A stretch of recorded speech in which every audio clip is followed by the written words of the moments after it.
Assalamu alaikum dears. How are you all? I think all are fine by the grace of Almighty Allah. Also pretty fine by the grace of Almighty Allah. Dears, আজকে আমি তোমাদের জন্য নিয়ে এসেছি আমার spoken ক্লাসের ৫ম নম্বর ক্লাসটি। এই ক্লাসে আমি তোমাদের জন্য আলোচনা করব কি করে একটি সেন্টেন্স দিয়ে নেগেটিভ কোনো সেন্টেন্স দিয়ে বা বাক্য দিয়ে কি করে ইংলিশে সুন্দর সুন্দর সেন্টেন্স তৈরি করা যায়। আজকের এই ক্লাসটি যারা যারা দেখছো অবশ্যই তোমাদের কাছে আমার রিকোয়েস্ট থাকবে তোমরা আমার ৪র্থ নম্বর ক্লাসটি দেখে আসবে। কারণ হচ্ছে আজকের এই ক্লাসটি হচ্ছে সম্পূর্ণ রিলেটেড ৪র্থ নম্বর ক্লাসটির সাথে। তো ৪র্থ নম্বর ক্লাসটিতে মূলত আমি সবগুলো বিষয় নিয়ে আলোচনা করেছি মোটামুটি। তো আজকের এই ক্লাসটি মূলত ওই ৪র্থ ক্লাসটিরই একটু শেষের অংশটা বাকি আছে। তো এই শেষের অংশটাকে মাত্র আমি স্বল্প সময়ের মধ্যে আজকের এই ক্লাসে আলোচনা করার চেষ্টা করব। দেখো ৪র্থ নম্বর ক্লাসে আমরা কিন্তু বলেছিলাম যখন তুমি কোনো সেন্টেন্সকে নেগেটিভ করবে, নেগেটিভ করার সময় তোমাকে যেটা করা লাগবে, সকল সেন্টেন্সকে নেগেটিভ করার একটা পদ্ধতি হচ্ছে সেন্টেন্সের মধ্যে যে অক্সিলারি ভার্বটা থাকে এই অক্সিলারি ভার্বের পরে নট ইউজ করা লাগে। যেমন মনে করো আমি যদি লিখি আই এম এ বয়, ঠিক আছে, তাহলে আমরা যদি এটাকে নেগেটিভ করি তাহলে কিন্তু এম এর শেষে মানে এই এমটা হচ্ছে অক্সিলারি ভার্ব, এই অক্সিলারি ভার্বটার শেষে কি যোগ করা লাগবে? নট যোগ করা লাগবে। তো এই সেন্টেন্সটার অ্যাফার্মেটিভটা ছিল মূলত আই ডু। তো আই ডু এখানে তো আর কোনো অক্সিলারি ভার্ব নাই, যেহেতু এখানে কোনো অক্সিলারি ভার্ব নেই সেহেতু আমরা একটা অক্সিলারি ভার্ব দিয়েছি সেটা হচ্ছে ডোন্ট। আবার পাস্টের ক্ষেত্রে আমরা একটা অক্সিলারি ভার্ব দিয়েছি ডিডন্ট, ফিউচারের ক্ষেত্রে একটা অক্সিলারি দিয়েছি আমরা ওন্ট। খেয়াল করো এই বিষয়টি কি করে অক্সিলারি হলো না হলো সেটা কিন্তু আমি ক্লাস 4 এ বিস্তারিত আলোচনা করেছি, তাই এখানে আর আলোচনা করতে যাচ্ছি না। এই আলোচনাটা আমি আশা করব তোমাদের কাছে অবশ্যই তুমি ক্লাস 4 থেকে দেখে আসবা, তাহলে তোমার জন্য অনেকটা ইজি হয়ে যাবে।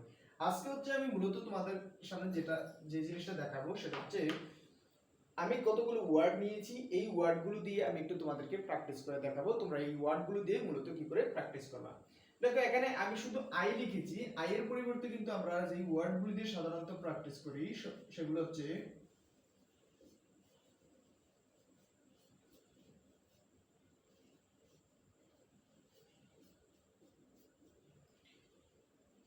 আচ্ছা খেয়াল করো আমরা সাধারণত যে ওয়ার্ডগুলো দিয়ে প্র্যাকটিস করে থাকি সেই ওয়ার্ডগুলো হচ্ছে আই দিয়ে, উই দিয়ে, ইউ দিয়ে, দে দিয়ে, হি দিয়ে, শি দিয়ে, ইট দিয়ে অথবা যে কোনো নাম দিয়ে এই ওয়ার্ডগুলো দিয়ে সাধারণত আমরা প্র্যাকটিস করে থাকি। প্রথমে যেটা করা লাগবে সেটা হচ্ছে প্রথমে আই আর ডোন্ট ডু এটা দিয়ে এই সিরিয়ালটাকে আগে ভালো করে মুখস্থ করা লাগবে। এই কথাটাও কিন্তু আমি ক্লাস 4 এর মধ্যে খুব ভালো করে দেখিয়ে দিয়েছি কি করে তোমরা এই সব সেন্টেন্সগুলোকে আগে মুখস্থ করবা। এখন আমি কি করব, এই ডো এর জায়গায় একটা সে বসাবো। দেখো আই ডোন্ট সে, এই যে ডো শব্দটা আছে তুমি এখানে ডো দেখতেছো, যারা যারা দেখতেছো এই যে ডো শব্দটার জায়গায় আমি কি বসালাম? সে। তো সে শব্দের অর্থ কি? কথা বলা। তো বলো আই ডোন্ট সে, আমি কথা বলি না। আবার যদি আই এর জায়গায় যখন তুমি উই বসাবা তখন কি হবে? উই ডোন্ট সে, আমরা কথা বলি না। ইউ ডোন্ট সে, তুমি কথা বলো না। ইউ ডোন্ট সে, তোমরা কথা বলো না। দে ডোন্ট সে, তারা কথা বলে না। হি ডোন্ট সে, এই যে এখানেই কিন্তু মিস্টেকটা আমরা প্রায় করে ফেলি। হি, শি, ইট অথবা যেগুলো দ্বারা মাত্র একটি বোঝায় সেগুলোর ক্ষেত্রে কিন্তু কোনোদিনও ডো হবে না। কি হবে? He doesn't do, he doesn't say, সে কথা বলে না। শি ডাজন্ট সে, সে কথা বলে না। ইট ডাজন্ট সে, ইহা কথা বলে না। কামাল ডাজন্ট সে, কামাল কথা বলে না। তাহলে দেখো যখন আমরা কোনো কথাকে বলি যে আমি কথা বলি না বা আমরা কথা বলি না বা তুমি কথা বলো না, তখন কিন্তু আমরা এই সেন্টেন্সটার স্ট্রাকচারটা ব্যবহার করে কিন্তু আমরা কথাটা বলতে পারি। আবার যখন আমরা বলি যে আমি কথা বলেছিলাম না, অতীতের কোনো ঘটনা, তখন আমরা কি বলবো? আই ডিডন্ট সে, আমি কথা বলেছিলাম না। উই ডিডন্ট সে, আমরা কথা বলেছিলাম না। ইউ ডিডন্ট সে, তুমি কথা বলেছিলে না। আবার এর জায়গায় ইউ ডিডন্ট সে, তোমরা কথা বলেছিলে না। দে ডিডন্ট সে, তারা কথা বলেছিল না। হি এর ক্ষেত্রে কি ডিডন্ট হবে? নো। মনে রাখবা কেবলমাত্র প্রেজেন্ট ইনডিফিনিটের ক্ষেত্রে মানে প্রেজেন্টের যখন সাধারণ ঘটনাগুলো বর্ণনা করা হয় তখন হি, শি, ইট এগুলোর সাথে ডাজ হয়, অন্য কোনো সময় এগুলোর সাথে ডাজ হয় না। তাহলে ডিড কোন সময় পরিবর্তন হবে না, ঠিক আছে? ডিড এর কোনো এস বাই ইয়েস ফর্ম নেই, শুধুমাত্র প্রেজেন্ট ফর্মের কি আছে? এস বাই ইয়েস ফর্ম আছে। অন্য কোনো ভার্বের ফর্মের কিন্তু এস বাই ইয়েস ফর্ম হয় না। তো এটাতে কি করে বলবা I didn't say আমি কথা বলেছিলাম না, we didn't say আমরা কথা বলেছিলাম না, you didn't say তুমি কথা বলেছিলে না, you didn't say তোমরা কথা বলেছিলে না, they didn't say তারা কথা বলেছিল না, he didn't say সে কথা বলেছিল না, she didn't say সে কথা বলেছিল না, it didn't say ইহা কথা বলেছিল না, কামাল didn't say কামাল কথা বলেছিল না।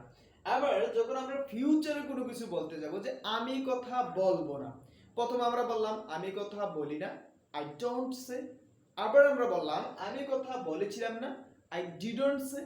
আবার আমি বললাম আমি কথা বলবো না, I won't say। তাহলে এটাও কিন্তু আমরা সবগুলো সাবজেক্ট দিয়ে পড়ব।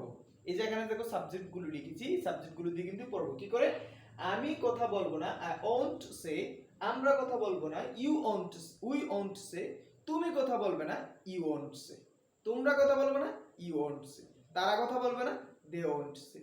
সে কথা বলবে না, she won't say। সে কথা বলবে না, she won't say। ইহা কথা বলবে না, it won't say। কামাল কথা বলবে না, কামাল won't say। তাহলে এই যে আমরা যে সে শব্দটা দিয়ে যে ব্যবহারটা করলাম, ঠিক সেম কথাটা কিন্তু আমরা সিলেক্ট দিয়ে ব্যবহার করতে পারি। মনে করো যে তুমি বললা যে আমি পছন্দ করি, তাহলে হবে I select। কিন্তু যখন তুমি বলবে আমি পছন্দ করি না, তখন কি হবে? I don't select। তাহলে বলো আমি পছন্দ করি, I select। আমি পছন্দ করি না, I don't select। আবার তুমি এই কথাটাকে অতীতে বলবা, গতকালের কোনো একটা ঘটনা, সাধারণ কোনো ঘটনা, তুমি বলবা যে আমি পছন্দ করেছিলাম না, অথবা আমি পছন্দ করেছিলাম।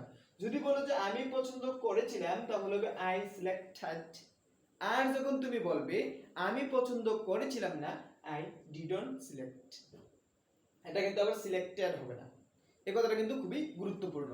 তাহলে দেখো আমি যদি বলি যে আমি পছন্দ করেছিলাম, I selected। আমি পছন্দ করেছিলাম না, I didn't select। আবার যখন তুমি এই কথাটাকে ভবিষ্যতের দিক দিয়ে বলবা, আমরা পছন্দ করব, we select, we will select। আবার যখন তুমি বলবে যে আমরা পছন্দ করব না, we won't select। সো এই ক্ষেত্রে কিন্তু খুব গুরুত্বপূর্ণ তুমি কথাটা কি বর্তমানে বলতেছো না অতীতে না ভবিষ্যতে। বর্তমানে বললে যদি তুমি পজিটিভ হয় তাহলে হচ্ছে I select, নেগেটিভ হলে I don't select। এই সিলেক্টের মতন করে কিন্তু আমরা কাট দিয়েও কিন্তু ইংলিশে খুব সুন্দর সুন্দর করে কথা বলতে পারি। কাট শব্দের অর্থ কি? কাটা, মানে কোনো কিছু আমরা কেটে ফেলি না, এই কেটে ফেলাটাকে ইংলিশে মূলত বলে কাট। তো দেখো তুমি যদি বলো যে আমি কাটি, তাহলে কি বলবা? I cut। তুমি যদি আবার বলো যে আমি কাটি না, কি হবে? I don't cut। আবার যদি বলো যে আমি কেটেছিলাম, অতীতের কোনো ঘটনা, তাহলে কি হবে? I cut। বলে I cut the present from, আবার I cut কি? past from। আবার যদি তুমি বলো যে আমি কেটেছিলাম না, I didn't cut। আবার আমি কাটবো, I will cut। আমি কাটবো না, I won't cut। সো এইভাবে কিন্তু কাট দিয়ে, সেল দিয়ে, রিসার্চ দিয়ে, লাভ দিয়ে, উইপ দিয়ে কিন্তু আমরা সুন্দর সুন্দর সেন্টেন্স তৈরি করতে পারি। সেল শব্দের অর্থ বলা, তো তুমি সেল শব্দের অর্থ বিক্রি করা। যখন তুমি কোনো কিছু বিক্রি করবে তখন সেল শব্দটাকে বিক্রি ইউজ করবে। যখন তুমি বলবে যে আমি বিক্রি করব না, তখন তুমি কি বলে ফেলবে? I don't sell।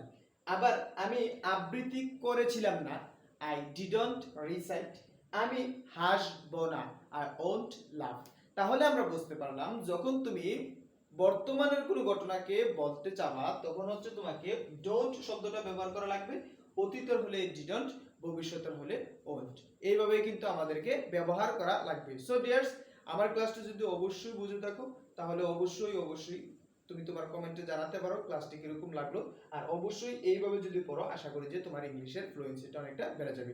তো সেই পর্যন্ত ভালো থাকবে, সুস্থ থাকবে। আসসালামু আলাইকুম।